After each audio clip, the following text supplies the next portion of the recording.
Now we discuss how the social spending is planned and how it is controlled in Pakistan. So, and in this area or in this module, we will discuss the role of the Ministry of Finance. So, there are three types of governments in Pakistan, or three tiers of government.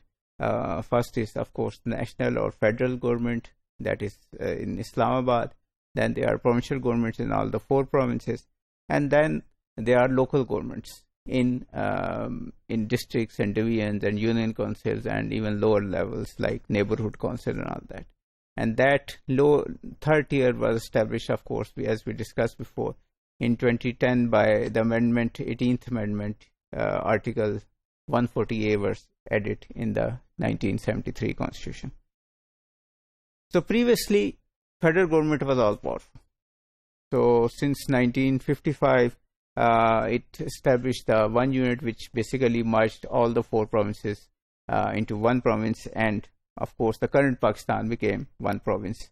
As you can see, there was this West Pakistan and East Pakistan. So West Pakistan was all one province. So federal government was all powerful. Secondly, the 1962 Constitution gave increasing power, even authoritarian powers to the president. So again, a very centralized structure in which provinces and local government didn't have much power. So the president was all powerful, and the federal there was no Senate, there was National Assembly. It was subservient to the president, and then president appointed the governors, and the provincial assembly was subservient to the governors. Thirdly, there is the issue of the idea in Pakistan that if the federal government is there, it will not allow any opposition party to have governments in their own in some province.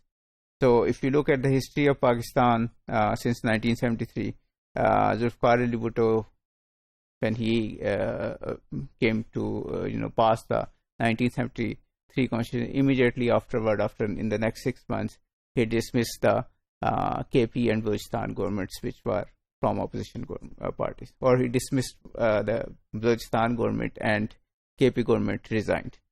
Similarly, if you look at the 1990s, we see Benazir Bhutto trying to destabilize the Punjab government, then Nawaz Sharif trying to destabilize the Punjab government under Manzoor Bhutto, and then of course the Sindh government, and even in 2008 we see the PP central government trying to destabilize the Punjab government. But after that there is a change. So there was a realization that it's okay to have opposition governments in provinces. So from 2008 we have this central government by PVP and provincial government by PMLN, and then the opposite case when there was a central government was by PMLN, but there were opposition governments in Sindh and KP. And currently again we have central government by PTI and then provincial government by PVP in Sindh. Another change was the 18th Amendment, which transferred many powers to the provinces. Then another change was that the 7th NFC ward, which provided increased share of divisible pool of taxes to the provinces. So if you look at this graph or its table, we see from in 2007 there were 41% was only given to the provinces, and then the rest was given to the federal government. But in 2012, 57% was given to the provinces and the rest was given to the federal government. So and then of course there were less collection charges. Federal government used to take 5% from the provinces for collection charges. That was reduced to 1%. And then there was additional payments too. In the federal government, the ministry responsible for controlling the spending is, of course, the Ministry of Finance. All the other ministries are directed to spend. So if you look at the different